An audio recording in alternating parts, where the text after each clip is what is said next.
बच्चों, good afternoon, how are you? कैसे हो आप लोग? तो यूनिट फर्स्ट में सॉलिड स्टेट में आज हम करेंगे बेटा number of atom per unit cell. अभी हमने टाइप ऑफ यूनिट सेल पढ़े, टाइप ऑफ क्यूबिक क्रिस्टल आपको बताए। यूनिट सेल आपको दो तरह के, सिंपल और क्यूबिक, और जो क्यूबिक क्रिस्टल आपको बताया तीन तरह के, सिंपल क्यूबिक। कौन कौन से होते हैं? Simple cubic, body centred cubic, BCC और एफसीसी, फेस सेंटर्ड क्यूबिक। ये तीन तरह के क्यूबिक क्रिस्टल हमारे पास होते हैं। बॉडी सिंपल क्यूबिक में एटम कहाँ पे होते हैं? Only at the corner of the cube. BCC में कॉर्नर के साथ साथ विद इन द बॉडी। और एफसीसी में कहाँ पे होते हैं? ठीक है, corner as well as the centre of each face होगा, सेंटर ऑफ ईच फेस। आज हम करने वाले हैं number of atom per unit cell. अब हमने देखा है कि एटम कहाँ पे होते हैं बेटा? कॉर्नर फेसेस में या फिर विद इन द बॉडी होता है। अब देखिए, पहले तो हम देखेंगे कंट्रीब्यूशन ऑफ ईच एटम, ठीक है, फॉर ए यूनिट सेल। एक यूनिट सेल के लिए एक एटम जो है कितना कंट्रीब्यूट करता है। तो सबसे पहले हम बात करेंगे, ठीक है, क्या देख रहे हैं हम? Contribution of each atom for a unit cell. अब जो एटम, ये एक क्रिस्टल लैटिस है आपके सामने, क्रिस्टल लैटिस है। आप देखिए, अगर कॉर्नर की बात करते हैं हम, जैसे ये कॉर्नर एटम की बात करेंगे, एट कॉर्नर में कोई एटम है, जैसे ये एक कॉर्नर है, ये एक क्यूब है हमारे पास, इस तरह से एक क्यूब, ये 1 2 3 4 5 6 7 और 8। इस क्रिस्टल लैटिस में हमारे को 8 यूनिट सेल नजर आ रहे हैं, 8 क्यूब नजर आ रहे हैं। एक आपके पास ये हो गया, ये दूसरा हो गया पीछे वाला, इसी तरह से तीसरा, चौथा, पांचवा, ठीक है। इस तरह से टोटल कितने हैं बेटा? 8 क्यूब, और सभी का कॉर्नर एक ही है। ये जो कॉर्नर एटम है, सभी का कॉर्नर एक है। तो हम बोल रहे हैं कि एक कॉर्नर एटम कितने क्यूब को शेयर कर रहा है बेटा? 8 क्यूब को शेयर कर रहा है। इसी तरह से सभी कॉर्नर जो है कितने क्यूब को शेयर करेंगे? 8 क्यूब को शेयर करेगा बेटा, ठीक है ना। 8 क्यूब का वो कॉर्नर होगा। तो कॉर्नर वाले एटम का जो कंट्रीब्यूशन होगा अपने यूनिट सेल के लिए, एक कॉर्नर एटम का कंट्रीब्यूशन कितना हो जाएगा बेटा जी? 1/8। कितना रह जाएगा? 1/8। कॉर्नर एटम का एक यूनिट सेल के लिए एक कॉर्नर एटम का कितना कंट्रीब्यूशन रह जाएगा? 1/8, because it is share by 8 corner. 8 cube उसको शेयर कर रहे हैं बेटा। देखो, ये कॉर्नर इस क्यूब का भी है, ये इस क्यूब का कॉर्नर भी है, ठीक है, इसका भी है, इस पिछले वाले का भी है, ठीक है ना। तो टोटल क्यूब कितने हैं बेटा? 8। तो अपने एक यूनिट सेल के लिए उसका कंट्रीब्यूशन कितना रह जाता है? 1/8। इसी तरह से, ठीक है ना। अब कहाँ पे है? अब हम बात करते हैं एट द फेस, जो फेस के ऊपर है। अब देखो, ये जो फेस के ऊपर है, ये एक क्यूब हो गया, ये दूसरा क्यूब आ जाएगा, क्योंकि फेस वाला एटम जो है कहाँ पे होगा बेटा? बिटवीन होगा, फेसेस के बीच में होगा। तो अब सिर्फ 2 ही क्यूब का जो है, ये 2 ही क्यूब को शेयर करेगा। एक फेस एटम कहाँ पे शेयर करेगा बेटा जी? 2 क्यूब का, क्योंकि इस फेस को ऑब्जर्व करते हैं आप, इस फेस को ऑब्जर्व करें तो इस फेस में ये फर्स्ट क्यूब और फोर्थ क्यूब का ये कॉमन फेस है। तो फेस एटम जो है वो कितने क्यूब से शेयर हो रहा है बेटा? कितने यूनिट सेल से शेयर हो रहा है? 2 से। तो एक के लिए कितना कंट्रीब्यूशन रह जाएगा इसका? 1/2। फेस वाले का कितना कंट्रीब्यूशन रह जाएगा? हाफ रह जाएगा, because face atom is shared by 2 unit cell. 2 का कॉमन फेस होगा, ठीक है। और उसके अंदर जो एटम होगा तो उसका अपने एक यूनिट सेल के लिए कंट्रीब्यूशन कितना रह जाएगा? 1/2। इसी तरह से विद इन द बॉडी है तो उसका कंट्रीब्यूशन कितना होगा बेटा? अगर बॉडी के अंदर है, देखो फर्स्ट क्यूब के बॉडी में हम यहाँ पे लगा देते हैं, तो विद इन द बॉडी तो वो एक यूनिट सेल के लिए पूरा एक एटम रहता है, तो उसका कंट्रीब्यूशन पूरा 1 रहेगा। मतलब एक एटम जो है वो काउंट होगा, बॉडी वाला जो एटम होगा वो 1 काउंट होगा। फेस वाला जो एटम है उसका कितना कंट्रीब्यूशन होगा 1/2, और कॉर्नर वाले एटम का एक यूनिट सेल के लिए, बिकॉज पर यूनिट सेल हम बात करेंगे नंबर ऑफ एटम, तो जो कॉर्नर वाला एटम है, ठीक है, उसका कंट्रीब्यूशन 1/8, फेस वाले का कंट्रीब्यूशन हाफ, और जो बॉडी में है, कहीं बॉडी सेंटर की बात करते हैं तो बॉडी वाले का एटम पूरा एक काउंट करेंगे हम, ठीक है ना, कंप्लीट 1। अब बात करते हैं number of atom for cubic crystal, ठीक है, क्यूबिक क्रिस्टल के लिए। अब कंट्रीब्यूशन आपको पता लग गया, contribution of each atom for unit cell. इसके बाद हम करते हैं number of atom for different type of cubic crystal. देखो 4, ठीक है, 4 सिंपल क्यूबिक।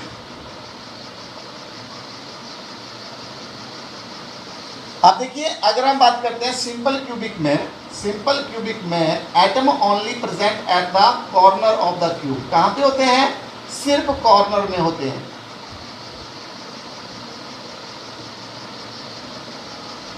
कहां पे प्रेजेंट होंगे? ओनली कॉर्नर के ऊपर प्रेजेंट होंगे। तो नंबर ऑफ एटम कितने आ जाएंगे? Number of atom for simple cubic, ठीक है, कितने आ जाएंगे? कितने कॉर्नर है बेटा? 8 corner atom, 8 corner atom multiply by 1/8 of each corner. Share कितना है बेटा? 1/8। एक इस यूनिट सेल के लिए इसका कितना है? 1/8। इसका कितना है? 1/8। इसी तरह से सभी का कितना है? 1/8। तो 8 corner atom multiply by 1/8 of corner atom, तो कितना आ जाएगा? 1 बेटा। ये कट जाएगा, कितना आ जाएगा? 1। तो ये कुल मिला के इसका 1/8, इसका 1/8, इसका 1/8, इसी तरह से सबका 1/8 कंट्रीब्यूशन होगा। तो टोटल मिला के इस सिंपल क्यूबिक यूनिट सेल के लिए कितने एटम रह जाएंगे बेटा जी? 1 हो जाएगा। 1/8 प्लस 1/8 प्लस 1/8 कितना आ जाएगा? 1/8 आ जाएगा, सॉरी 1 आ जाएगा। तो सिंपल क्यूबिक के लिए नंबर ऑफ एटम कितने होते हैं?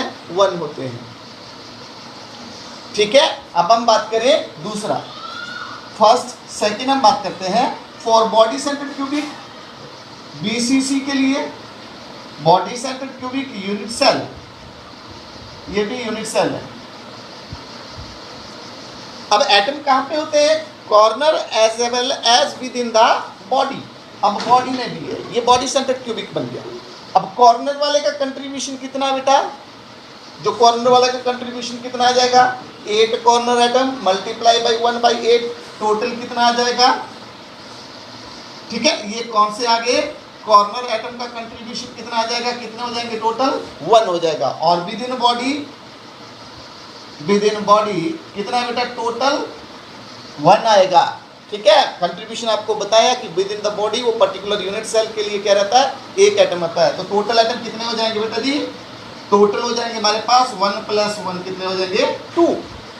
तो BCC body centred cubic unit cell में नंबर ऑफ एटम कितने होंगे? 2 होंगे बेटा। कुल मिला के कुल एटम की बात कर रहे हैं हम, ठीक है। कहाँ पे एटम प्रेजेंट होते हैं? इसमें corner as well as within the body. Similarly अब अगर हम किसकी बात करें? अब हम बात करेंगे थर्ड, FCC की, face centred cubic unit cell की बात करते हैं। यूनिट सेल की बात करेंगे तो कहाँ होंगे एटम्स? हमारे पास corner as well as the centre of each face. अब कितने फेस होते हैं बेटा? 6 फेसेज हैं, 1 2 3 4 5 और 1 6। टोटल फेसेस कितने हैं? 6 फेसेस। अब जो कॉर्नर वाले एटम का कंट्रीब्यूशन कितना आ जाएगा? ठीक है, ये कॉर्नर वाले एटम का कॉर्नर एटम कितने हो जाएंगे बेटा? ठीक है, 8 कॉर्नर मल्टीप्लाई बाई 1/8 कितना आ जाएगा? 1। कॉर्नर वाले एटम का 1 एटम बन गया, क्योंकि ईच का कंट्रीब्यूशन 1/8 है। अब कहाँ पे? Centre of each face. अब जो फेस वाला एटम है वो कितने फेसेस को, कितने यूनिट सेल को शेयर कर रहा है? 2 को। तो 1 का कंट्रीब्यूशन कितना हो जाता है? एक यूनिट सेल के लिए हाफ, ठीक है ना। तो कितने है बेटा टोटल बेटा? ये कहाँ पे है? Face atom. जो फेस एटम्स है, फेस एटम में कितने फेसेज बेटा? 6 मल्टीप्लाई बाई 1/2, 6 फेसेज है। एक एटम का कितना, एक फेस वाले एटम का कितना कंट्रीब्यूशन है? 1/2। तो टोटल कितना आ जाता है बेटा? 3 का आ जाएगा। टोटल कितना आ जाएगा? 3। तो number of atom face centred cubic के लिए टोटल एटम कितने आ जाते हैं? टोटल एटम आ जाएंगे हमारे पास 1 + 3 = 4। आपको याद रखने हैं सिंपल क्यूबिक यूनिट सेल में कितने एटम होते हैं, 1 number of atom, body centred cubic में 2 और फेस सेंटर्ड क्यूबिक में कितने आ जाएंगे, 4 आ जाएंगे। कितने एटम हो जाएंगे, 4 एटम्स हो जाएंगे। तो इस तरह से number of atom per unit cell in a cubic crystal, in a cubic crystal. तो इस तरह से आपको इनको लर्न रखना है, ठीक है। सिंपल क्यूबिक, बॉडी सेंटर्ड और फेस सेंटर्ड क्यूबिक। नेक्स्ट हम करते हैं बेटा, नेक्स्ट करेंगे हम relationship between the nearest neighbour distance, जो आएगी nearest neighbour distance, radius of atom और एज लेंथ के बीच में। Relationship between nearest neighbour atom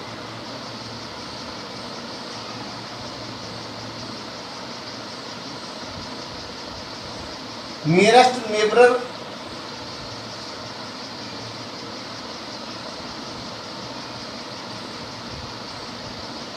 atom, nearest neighbour distance की बात करते हैं, जिसको हम डी से लिखेंगे।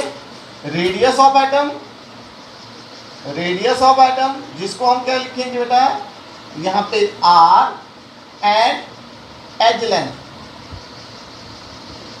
जिसको हम लिखेंगे ए। सिंपल क्यूबिक, हमारे पास 3 तरह के ही क्रिस्टल है, क्यूबिक क्रिस्टल है, simple cubic, body centred cubic और फेस सेंटर्ड क्यूबिक। अब आपको जैसे हम क्यूब बना रहे हैं, ये क्यूब है हमारे पास, इस तरह से क्यूबिक लैटिस है। सिंपल क्यूबिक लैटिस की बात करता हूं मैं, सिंपल क्यूबिक लैटिस की बात कर रहे हैं।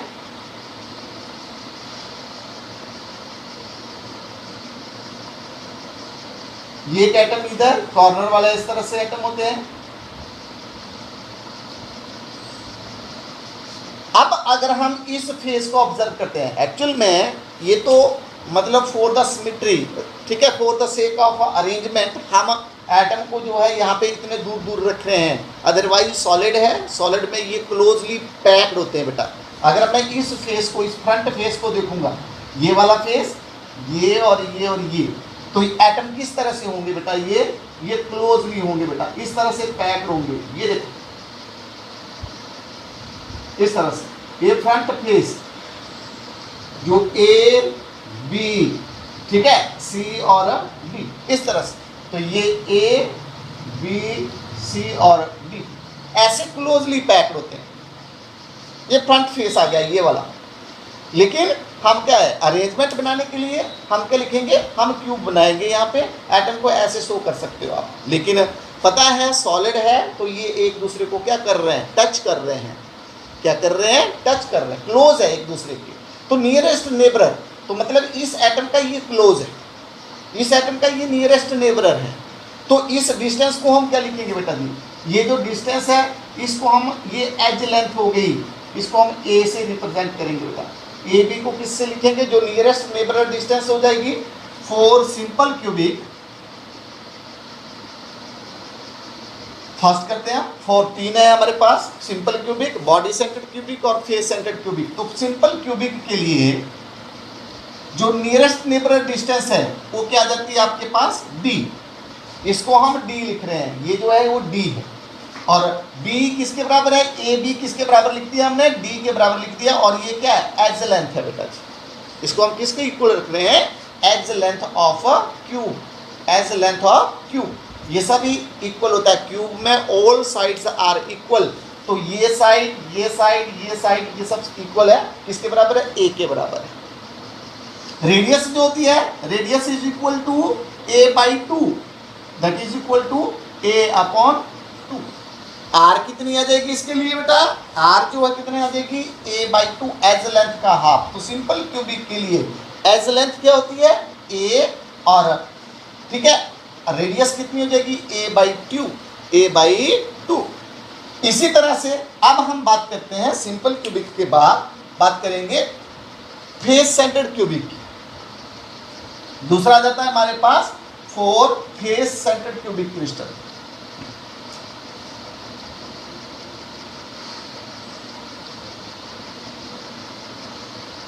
Face centred face centred cubic crystal, face centred cubic के। अब देखिए एज लेंथ ए है, अब फेस वाला किस तरह से होगा बेटा? फेस में कहाँ पे होते हैं? Corner as well as the centre of each face. मान लेते हैं इस टॉप फेस को हम कंसीडर कर रहे हैं, ठीक है ना, ए बी सी, इस तरह से ये डी, टॉप वाले फेस को जो हम कंसीडर कर रहे हैं, और एक एटम कहाँ पे? सेंटर ऑफ फेस में है, सेंटर ऑफ ईच फेस है, centre of each face, centre of each face, corner as well as centre of each face. तो ये जो अरेंजमेंट होगा, देखो टॉप वाले फेस का जो अरेंजमेंट होगा वो इस तरह से होगा। ये सेंटर वाला आइटम है, ये सेंटर वाला आइटम है, इसके साथ ये ऊपर वाला जो है ये इस तरह से रहेगा। टॉप वाले फेस को अगर मैं कंसीडर करूं तो ये बी, ए और बी ये दूर दूर हो जाएंगे, ए बी, ए सी और ये डी। अरेंजमेंट हमारे पास ऐसे रहेगा बेटा। ये तो हो गई edge length, A B B C, ये वाली बी सी। और अब जो है हमारे पास नियरेस्ट नेबर कौन सा हुआ है? अब ए तो इससे दूर हो गया, लेकिन ए एटम इसके क्या आ गया? नियर आ गया। तो यहाँ पर जो है जो डिस्टेंस है, nearest neighbour distance, that is equal to A C, ये वाला जो है ए सी डिवाइड बाई कितना आ जाएगा? 2 आ जाएगा। ए सी डिवाइड बाई 2, इसका हाफ, क्योंकि इसका हाफ ये वाला एटम जो है, ये डिस्टेंस हमारे पास क्या आ जाएगी? ये और ये डिस्टेंस क्या आ जाएगी हमारे पास? नियरेस्ट नेबर डिस्टेंस आ जाएगी। तो ए सी का क्या होगा? हाफ हो जाएगा। अब ए सी फाइंड आउट करते हैं। तो A C is equal to, in right angle triangle A B C, ये कैसी एंगल है बेटा? कैसी ट्राइंगल है? राइट एंगल ट्राइंगल है। इसमें A C square is equal to A B square plus B C square, ठीक है। ए बी कितना है बेटा? ए स्क्वायर, बी सी भी कितना है? ए स्क्वायर। ए बी ए है, ए बी ए है, एज लेंथ। तो हमारे पास कितना आ जाता है? A C square is equal to 2a square, और A C is equal to under root 2a। इसका स्क्वायर रूट हो जाएगा तो क्या बन जाएगा हमारे पास? अंडर रूट 2a, ठीक है। स्क्वायर से स्क्वायर रूट कैंसिल हो जाता है, तो अंडर रूट 2 और अंडर रूट ए स्क्वायर का अंडर रूट कितना आ जाएगा? a आ जाएगा। तो अंडर रूट 2a। तो अब भरिए यहाँ पे, तो d कितना आ जाएगा हमारे पास? ए सी अपॉन 2, ए सी कितना है? अंडर रूट 2a अपॉन 2, जिसको हम रैशनलाइज कर देंगे, अंडर रूट 2 से मल्टीप्लाई, 2 से डिवाइड, ये बन जाएगा 2 से 2 कैंसिल हो जाएगा बेटा। कितना रह जाएगा हमारे पास? a अपॉन 2 रूट 2, 2 से कैंसिल हो जाएगा, ओनली a अपॉन रूट 2, कितना रह जाएगा? a upon root 2। और r किसके बराबर होता है? रेडियस किसके बराबर आ जाती है? b upon 2, that is equal to a upon 2 root 2। तो याद रखना है, रेडियस याद रखनी है हमारे को, और एज लेंथ याद रखनी है। एज लेंथ किसके बराबर हो जाएगी? a किसके बराबर आ जाएगा? a जो है हमारे पास फेस सेंटर्ड क्यूबिक के लिए एज लेंथ कितनी हो जाएगी बेटा जी? एज लेंथ हो जाएगी जो nearest neighbour a upon root 2, a upon root 2। तो ये वैल्यू आपको याद रखनी है, ठीक है। सिमिलरली अगर हम किसके लिए बॉडी सेंटर्ड की बात करते हैं, बॉडी सेंटर्ड की बात करते हैं, अब for body centred cubic crystal के लिए थर्ड है हमारे पास बॉडी सेंटर्ड क्यूबिक क्रिस्टल। अब उसके लिए जो नियरेस्ट नेबर डिस्टेंस है, देखो बेटा, अब इसमें क्या हो जाएगा? कहां पे प्रेजेंट है? हमारे पास प्रेजेंट होते हैं corner as well as within the body, corner as well as within the body. ये हमारे पास क्या जाता है? बॉडी सेंटर्ड क्यूबिक अरेंजमेंट है, बॉडी सेंटर्ड क्यूबिक अरेंजमेंट। अब ये जो एटम है ए बी सी, इसको बोलता हूं मैं डी, ये इस तरह से बेटा, ये भी एक क्यूबिक अरेंजमेंट होता है। ये भी एक राइट एंगल ट्राइंगल है बेटा, right angle triangle, A D C भी एक राइट एंगल ट्राइंगल है। तो अब एटम कहाँ पे है? जैसे फेस वाला एटम का जो सेंटर वाला एटम होता है वो नियरेस्ट नेबरर एटम है, नियरेस्ट नेबरर एटम आपको बताया था। इसी तरह से जो बॉडी सेंटर्ड वाला है वो ए और डी के बीच में होगा, ए और डी के बीच में आएगा। तो जो नियरेस्ट नेबर डिस्टेंस आ जाती है that is equal to A D by 2। अब हमें ए डी निकालना है, ये राइट एंगल ट्राइंगल की होगी और ए डी निकालने के लिए पहले ए सी निकालना पड़ेगा। और ए सी किसके बराबर आ जाएगा आपके पास, ए सी आपने निकाला ए बी सी ट्राइंगल में, A C is equal to √2a, √2a। ये है ए बी, ए है edge length, A B A है, ठीक है ना। ए सी और ए डी आप को फाइंड आउट करना है और ए सी आपको बताया कैसे निकालना है, triangle right angle triangle A B C में A C square is equal to A B square plus B C square. तो A square plus A square क्या आ जाएगा, √2a स्क्वायर आ जाएगा और ए सी कितना आ जाएगा, √2a। अब हम बात करते हैं, ठीक है, in right angle triangle A D C में। अब ये बॉडी डायगोनल जो है क्या बनेगा, हाइपोटेन्यूज है, ठीक है ना, लॉन्गेस्ट साइड ये रहती है। तो A D square is equal to A C square plus B D square, sorry D C square, D C square. तो ए सी कितना बेटा जी, √2a का स्क्वायर प्लस ए स्क्वायर, ये ए के बराबर है, ए है। तो √2 से स्क्वायर रूट कैंसिल हो गया बेटा, ये आ जाएगा 2a square plus A square that is equal to 3a square. तो ए डी किसके बराबर आ जाएगा, A D is equal to 3a square, A D is equal to 3a square, A D square is equal to 3a square और A D is equal to, A D किसके बराबर आ जाएगा अब,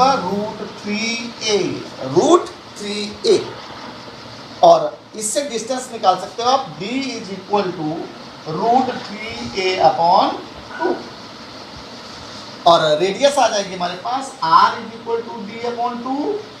तो आ जाएगा √3a अपॉन 2 मल्टीप्लाई बाई 2 कितना आ जाएगा बेटा, 4 आ जाएगा। तो बॉडी सेंटर क्यूबिक के लिए जो रेडियस होगी √3a अपॉन 4 और एज लेंथ जो होगी वो कितनी होगी, √3a upon 2, √3a upon 2,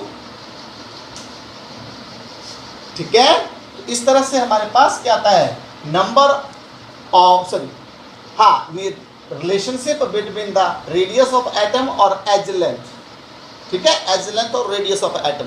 number of atom बताया आपको 1, 2 और 4 सिंपल क्यूबिक के लिए 1, ठीक है। इसी तरह से हमारे पास जो डिस्टेंस नियरेस्ट नेबर डी की बात करते हैं, ठीक है, तो d और r किसके बराबर आ जाता है, सिंपल क्यूबिक के लिए हमारे पास d कितना होता है, a के बराबर होता है बेटा, d कितना होता है, a के बराबर होता है। और रेडियस कितना आ जाता है, a बाई 2, रेडियस कितनी आ जाती है, a बाई 2। और बॉडी फेस सेंटर क्यूबिक के लिए हमने किया, डिस्टेंस नियरेस्ट नेबर की डिस्टेंस कितनी आ जाती है, a अपॉन √2, a अपॉन √2 और रेडियस हमने निकाली थी कितना आ जाता है, a अपॉन 2√2। और थर्ड BCC के लिए अभी निकाला आपने, तो d किसके बराबर आ जाएगा, d और r की बात कर लेंगे हम, तो d आ जाएगा हमारे पास √3a अपॉन 2 और r आ जाएगा √3a अपॉन 4। तो ये हमारे पास nearest neighbour distance d r और a के बीच में ये रिलेशन रहेगा। इस तरह से हम फाइंड आउट करते हैं, इस तरह से फाइंड आउट करते हैं।